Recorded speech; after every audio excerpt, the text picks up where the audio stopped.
Damn Reincarnation, capítulo 243. O corajoso Moron, 3.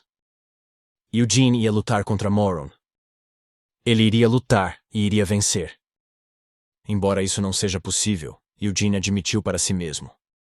Desde o início, Eugene realmente não achava que tinha qualquer possibilidade de vencer. Mesmo que colocasse tudo o que tinha nessa luta, suas chances de vitória seriam mínimas. Então seria muito arrogante da parte de Eugene acreditar que ele poderia obter a vitória lutando contra Moron sem nenhuma arma. Quanto à ignição, eu realmente não quero usá-la, mas dependendo das circunstâncias, tudo bem.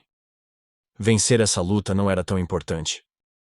Moron podia discordar dele, mas pelo menos era o que Eugene pensava. Na verdade, se tivesse a oportunidade, Eugene realmente queria lutar contra Moron e vencer. Não era como se ele não tivesse tido tais pensamentos em sua vida anterior, quando ainda era Hamel. Assim como Moron queria lutar contra Hamel, Hamel também queria lutar contra Moron.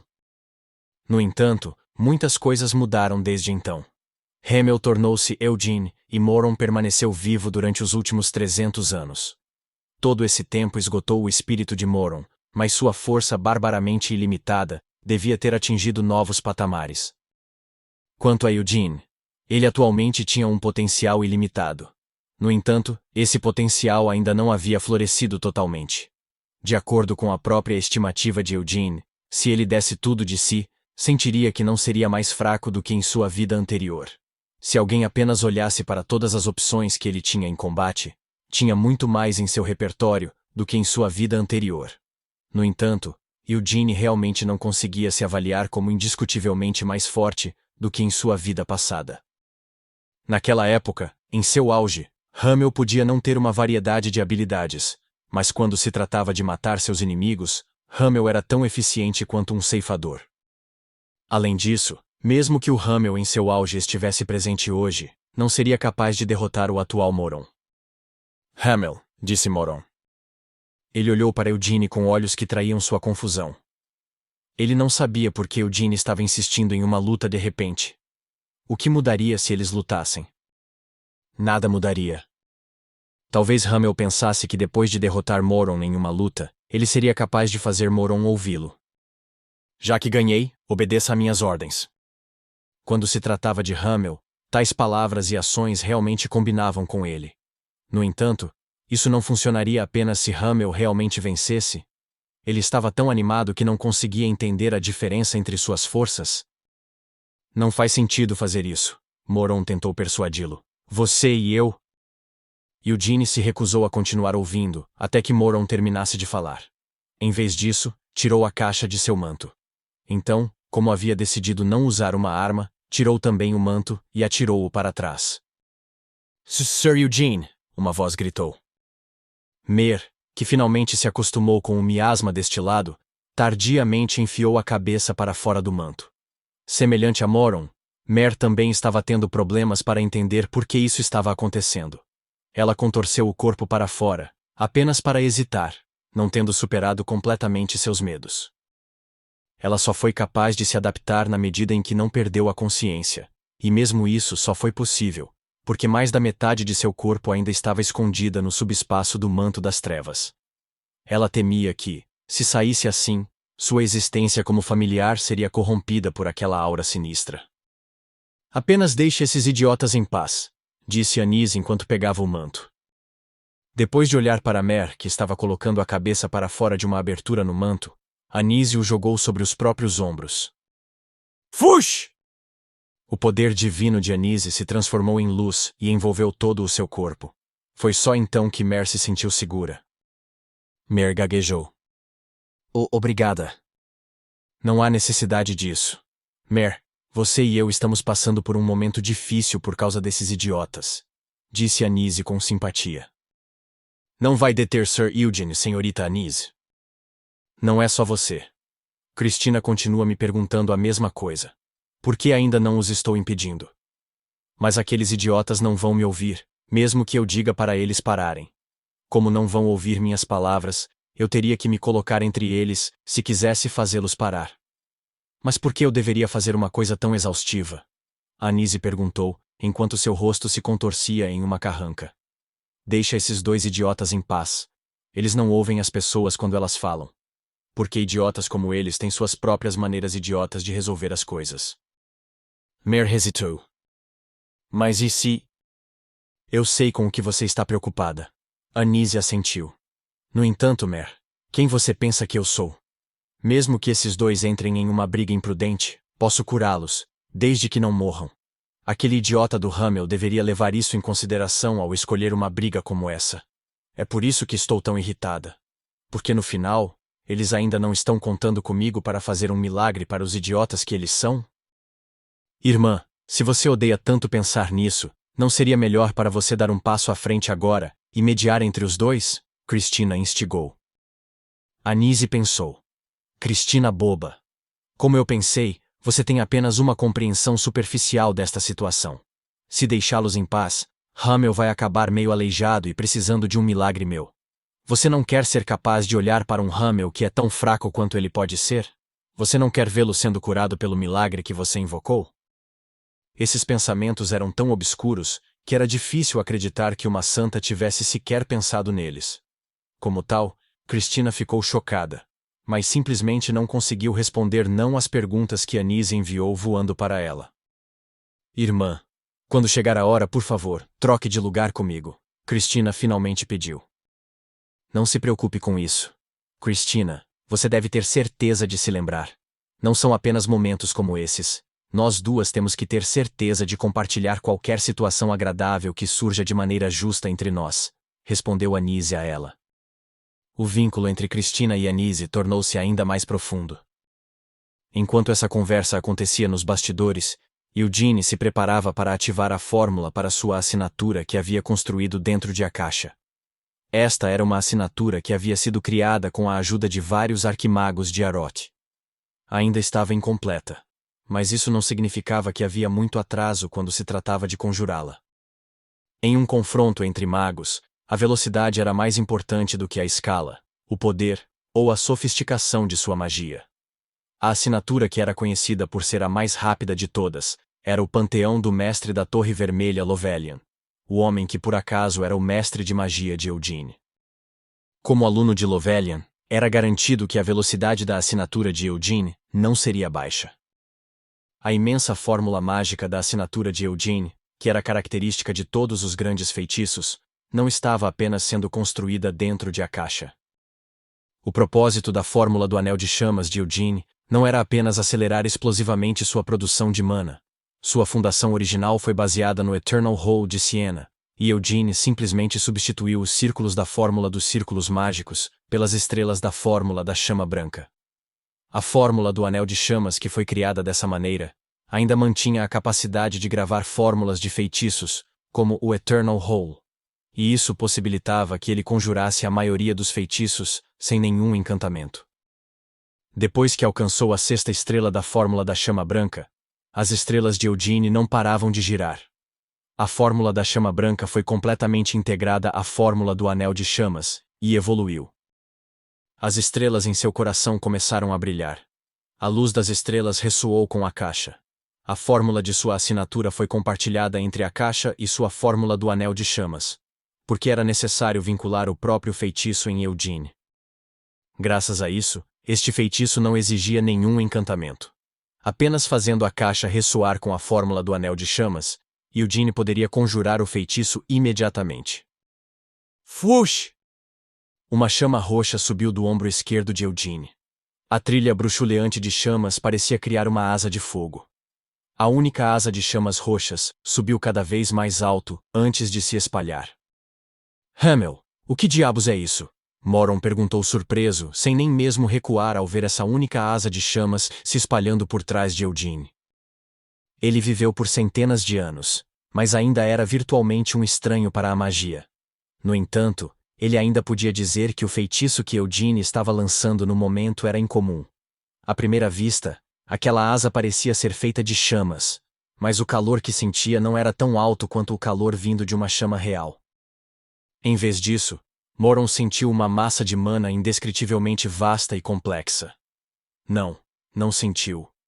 Ele viu. Mesmo com os olhos brilhantes de Moron, Era impossível para ele ler a verdadeira forma desse feitiço, mas ainda podia ver que as chamas que compunham a asa de Eugene continham uma enorme quantidade de mana disposta em um padrão sofisticado. Proeminência! Gritou Eugene.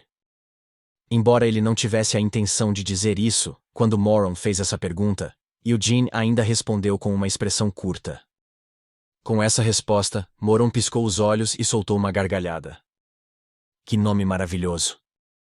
Dessa chama, Moron sentiu algo semelhante ao que sentira com Vermouth 300 anos atrás.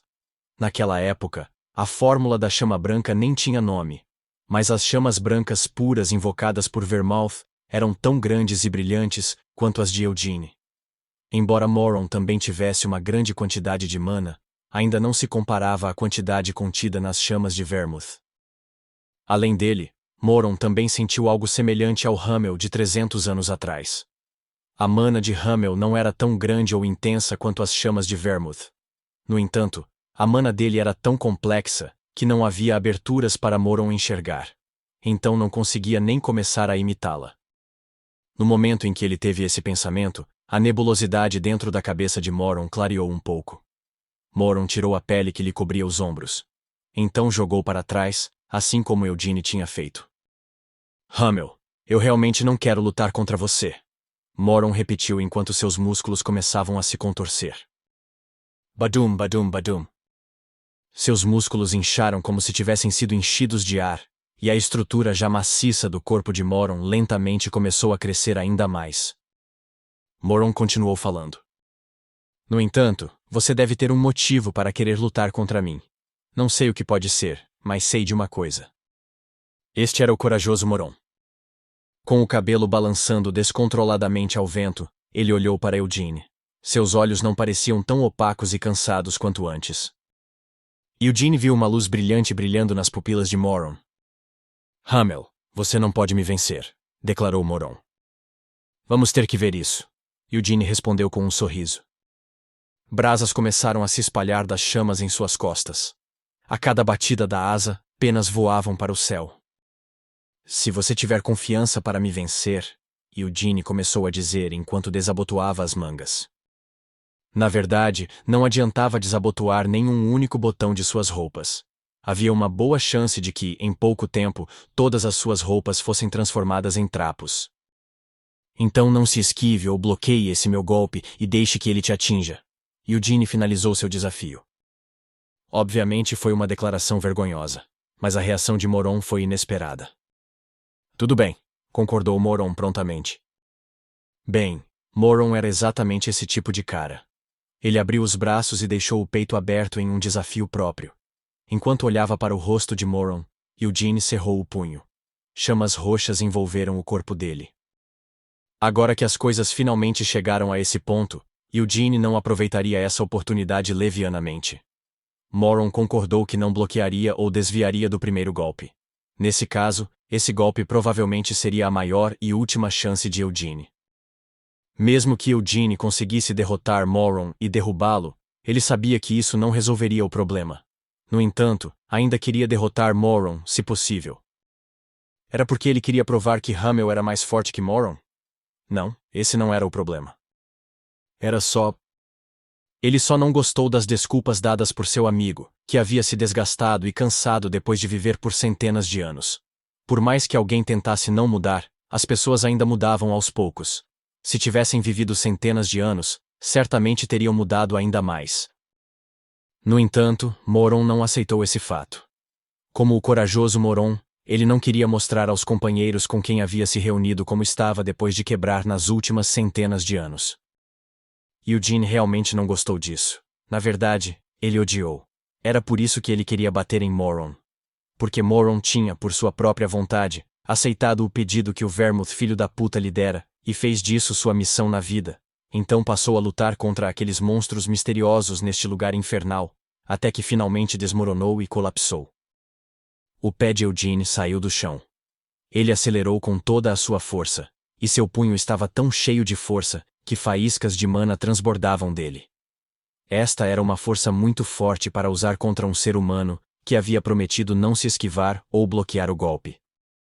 No entanto, Eugene não hesitou. Seu oponente não era fraco o suficiente para ser chamado de humano. Era Moron Hur. Não havia como Eugene não saber o quão durão e forte aquele idiota era. Mesmo assim, Eugene pensou consigo mesmo cautelosamente. Por precaução, ele considerou exatamente onde acertar para que pudesse terminar a luta com um único golpe. O coração? Eugene não tinha confiança de que seria capaz de penetrar naqueles músculos grossos do peito. Então tinha que ser a cabeça. Ou deveria mirar na canela? Ou então, Eugene deveria honestamente tentar plantar seu punho no centro do rosto de Moron. Não. Eugene decidiu apenas acertar Moron onde ele queria acertá-lo. Enquanto balançava o punho no ar com toda a força, ele deu um soco na bochecha de Moron. Mas não parecia nem remotamente como se ele tivesse acabado de bater em uma pessoa.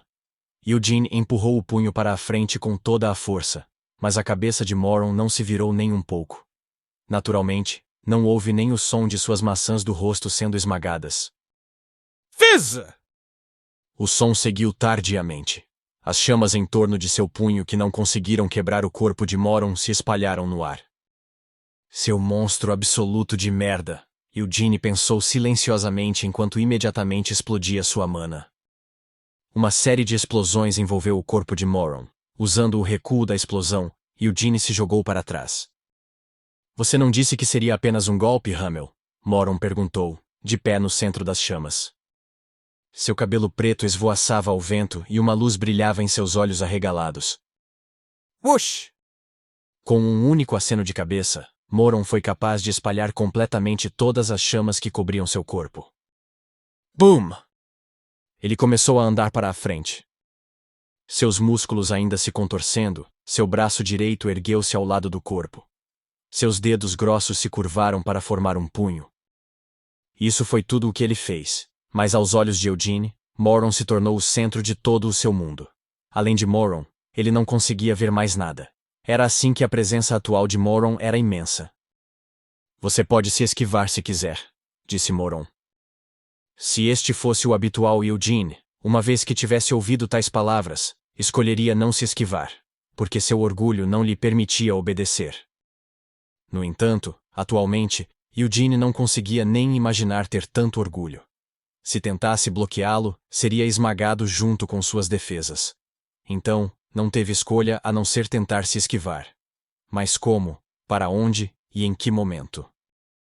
Todos os pensamentos de Eugene estavam ocupados com essas preocupações. Moron lançou o punho para a frente. Como a intuição de Eugene havia dito a ele, a força por trás daquele punho era incomparável. Eugene estremeceu ao sentir a imensa força abrindo caminho em sua direção. BOOM! A força do golpe varreu o chão. Não acabou por aí. Sem enfraquecer nem um pouco, a onda de choque perfurou o ar e aniquilou completamente o pico da montanha que caiu em seu caminho. Se ele for atingido por isso, vai morrer, Cristina gritou. No entanto, Anise apenas bufou e resmungou. Ainda assim, parece que Moron não perdeu completamente a cabeça. Mer gaguejou. O que você quer dizer com isso? Sir Moron acabou de tentar matar Sir Eugene. Se ele quisesse matar Eugene, então teria dado um soco ainda mais forte do que isso. Anise a corrigiu. Se ele não conseguisse nem desviar de um punho que estava sendo retido, então Hamel seria apenas um idiota. O pico de uma montanha foi apagado com apenas um soco. Mas isso era apenas Moron se segurando? Incapaz de compreender, Mer apenas olhou para onde o pico da montanha havia desaparecido. Para sua surpresa, depois de piscar algumas vezes, ela descobriu que o pico da montanha que tinha desaparecido inconfundivelmente momentos antes, reapareceu repentinamente, parecendo perfeitamente intacto. Isso não era realidade, mas sim um espaço separado criado pela magia de Vermouth. Moron ainda não havia abaixado o punho estendido. Ele inclinou a cabeça para o lado como se estivesse confuso. Eugene não foi varrido pela força de seu punho. Ele conseguiu se esquivar com sucesso. No entanto, Moron não sabia dizer como Eugene conseguiu se esquivar. Ele tinha movido seu corpo? Mas se fosse esse o caso, não havia como Moron ter deixado passar. Foi magia? Eugene havia dito que iria usá-la. Moron também sabia que tipo de feitiço era o teleporte. Então, logo antes de Eugene ser levado pelo soco, Ele conseguiu escapar usando o teleporte? É estranho, pensou Moron enquanto retraía o punho estendido. Moron não conseguia ver nada à sua frente. No entanto, poderia detectar algo. A presença de Hamel estava continuamente em movimento dentro deste amplo espaço. No entanto, sua velocidade era tão rápida e seu movimento tão complexo que Moron era completamente incapaz de compreender sua posição. Cada uma das penas geradas pela proeminência podia ser usada como uma coordenada espacial para reposicionar Eugene. Graças a isso, os requisitos do teleporte para visão e coordenadas espaciais não eram mais necessários. Mesmo a distorção espacial, que podia ser vista no momento da magia, era escondida pelas chamas de mana que irromperam das penas. Quanto maior o espaço, mais os pontos de partida da proeminência aumentariam em número, um aumento exponencial, para teleportar. E isso não era tudo. As penas esvoaçantes continuariam à deriva, então os oponentes de Eugene não podiam prever os pontos de partida usados. A proeminência criava um caminho infinitamente complexo para atacar os oponentes de Eugene. Mas os olhos de Eugene estavam tensos, e sua cabeça latejava. Isso não tinha como evitar. Atualmente, a mente de Eugene estava ligada a cada uma das inúmeras penas. Graças a isso, Eugene era capaz de espionar Moron de qualquer direção. Mesmo por trás das costas de Moron, ele podia ver a frente de Moron. Ao contrário de ver algo com os próprios olhos, a informação era gravada diretamente na cabeça de Eugene. Não era simplesmente ver como o corpo de Moron estava se movendo. Ele podia ver como a própria mana se movia e o alcançava. A força bárbara e imensa de Moron, de repente entrou em movimento. Ele havia desistido de perseguir ou prever Eugene. Em primeiro lugar, essa não era a especialidade de Moron, nem sua preferência. Ele não sabia onde Eugene poderia reaparecer. Não sabia quando o ataque poderia estar vindo. E daí, se ele não sabia, Moron poderia simplesmente varrer tudo. Moron ergueu os dois punhos no ar. Percebendo o que estava prestes a fazer, a expressão de Anise se transformou em uma careta e franziu os lábios. Então, uma barreira de luz deslumbrante foi convocada para protegê-la. Os punhos erguidos de Moron caíram no chão. Naquele momento, Eugene estava no céu a uma curta distância. As penas que voaram para lá estavam servindo de trampolim para Eugene. Quando os punhos de Moron bateram no chão, a força absoluta criou uma explosão. As ondas de choque varreram o chão e subiram no ar. Ao fazer isso, Moron pôde cobrir uma área enorme, o que quer que estivesse ao alcance de sua força. No meio dessa gigantesca tempestade, as penas da proeminência flutuavam como se estivessem para ser varridas a qualquer momento. No entanto, nunca realmente desapareceram.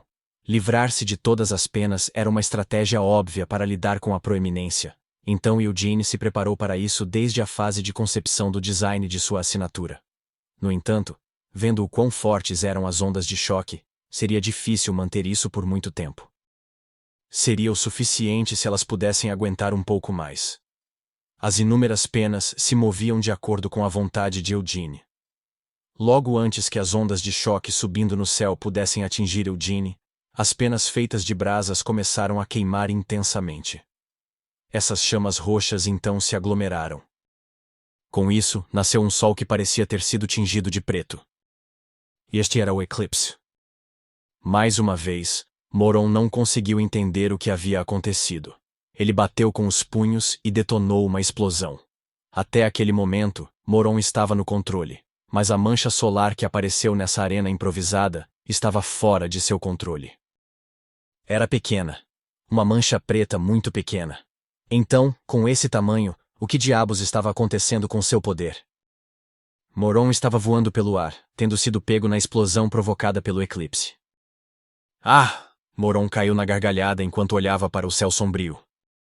Em vez de tentar virar o corpo para cima no ar, ele abriu os braços e continuou rindo como um idiota. Dentro das penas de fogo que ficaram flutuando, um raio caiu. A cada salto sucessivo pelo espaço, a aceleração do raio aumentava. Brasas roxas e faíscas iluminaram o céu. Arrastando tudo isso atrás dele, Eugene apareceu bem na frente de Moron. Crack, crack, crack! O corpo de Moron caiu no chão.